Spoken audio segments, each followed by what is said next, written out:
welcome back to Easy Cooking with Linda B. I have Linda again in the kitchen with me, and we are going to have a blast because today we are making what? Well, I'm going to call them yummy squares, but they're Antipasto squares. And you can see we're going to be using a bunch of cold cuts. We're going to show you how to put it all together. So stay with us. Okay, so what you'll need to start out with is 1 container of Pillsbury crescent rolls. It could be actually an off-brand name. They're just as good anyway. So Linda has one open, and she's going to show us how to assemble. We have a pan that has some parchment paper in it, or you could just spray with your nonstick spray on a 13 by 9 inch pan. So you start unrolling, and what we're going to do is just keep it on the bottom of the pan. Okay, I'll help you with this. Try to get it up on the sides. And we're going to try and get rid of the perforated marks so it's one solid piece of dough. So this is going to take a few minutes for us to do. We'll get it all put together, and then we'll show you what we do next. 1/4 pound of everything you use as far as cold cuts. So it's up to you. You could make whatever you like, but you're going to make it as tasty as you want to make it. So we're going to start out with Swiss, and what we're doing is we're covering the bottom. All right.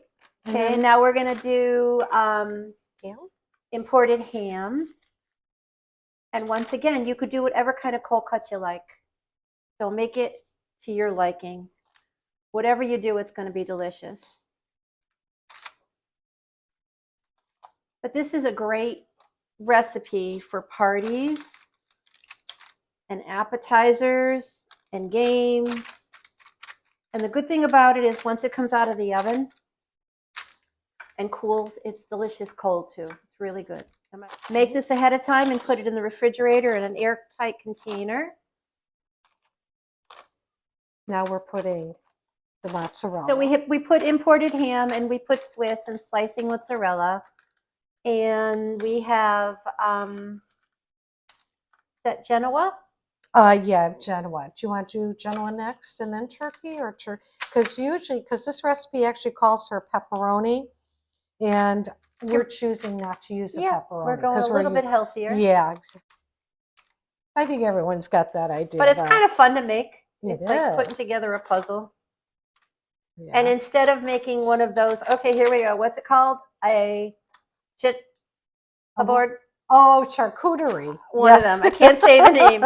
Instead of putting together one of those, you do this, and you got an even better appetizer, less money, and it's, I think, tastier because it's warm and the cheese is melted and it's just yummy. So now, Lynn, we're going to do the provolone. No, that's the, provolone. Okay. Yeah. Okay. And then Linda will put the peppers after this, right? Yes. Okay, perfect.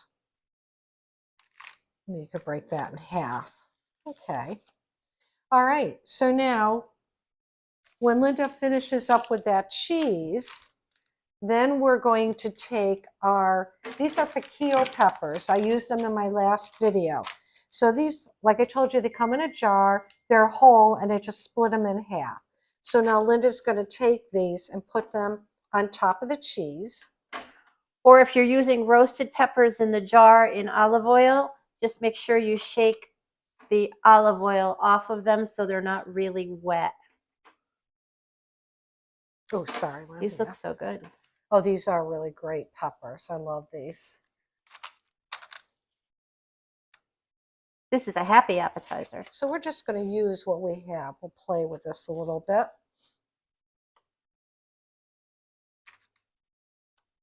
Yeah, it doesn't have to be perfect because it's all going to be melted together. Right. And it's going to look good no matter how you cut it. All right, so now Linda's going to unroll the next crescent, and then we're going to place that on top. Now, Linda, did you want to put the seams together when you put it on? No, or just leave it? Not on the top, okay, just on the top. bottom you do that. Okay, great. So we want to just sort of make sure that the crescent rolls are over the meat at this point and the cheese. So And if you could pinch it together on the bottom. Yeah, on the sides, that'll be good. If you can't, that's all right, because we are going to add an egg wash. And this egg wash will not only give it color, but it'll also act as a binder too. Looks really good, Lynn. Yeah, it What do you think does. about that little bit there? So I'm going to crack one egg. With your fancy cracking of eggs, if I remember correctly. Yeah. Oh, and the only thing I have to get now is fork. So what I'm going to do here is just whisk this one egg. And then we're going to add a little bit of Parmesan cheese. Yep. Okay. So I would say a couple tablespoons. Sure. Okay, Lynn. Now we're going to paint. We're going to definitely paint. Do you want me to pour it, or do you want to pour it? I'll paint. Okay. That sounds like a plan. I like to paint. Look at that. Oh, looks really good. Let's try to get more of that in there. Then Linda's going to spread it all over the top and onto the sides. Nice antipasto. And Sorry, then I just got you. Oh, no, that's all right. And then we're going to give it a little bit of color. I'm putting on oregano. Okay, so now I have the oven preheating at 375 degrees. Now, Lynn, do we cover this? Right here. We cover it with foil. Cover it with foil. Cover it with foil and bake it for 15 to 20 minutes. Oh my God. We'll be right back. So here it is, hot out of the oven. Linda, looks beautiful. It does. What we did was we covered it with foil, put in the oven at 375 degrees for 20 minutes, remove the foil, and we're going to let the top brown for about another 15 minutes or until golden brown. Until it looks like this. Until it looks like this. So now, don't cut into it. You have to wait at least 15 to 20 minutes before you do.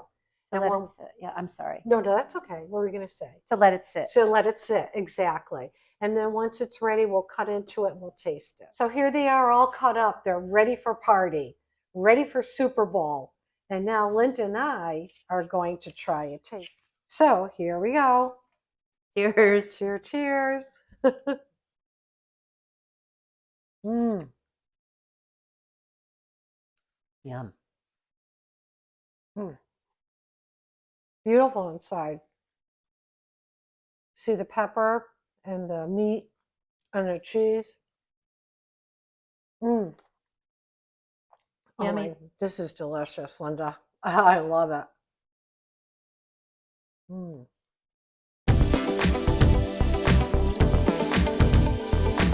So I hope you enjoyed watching this video of Linda and I making these incredible antipasto squares for Super Bowl. Linda, thank you again. So another wonderful recipe.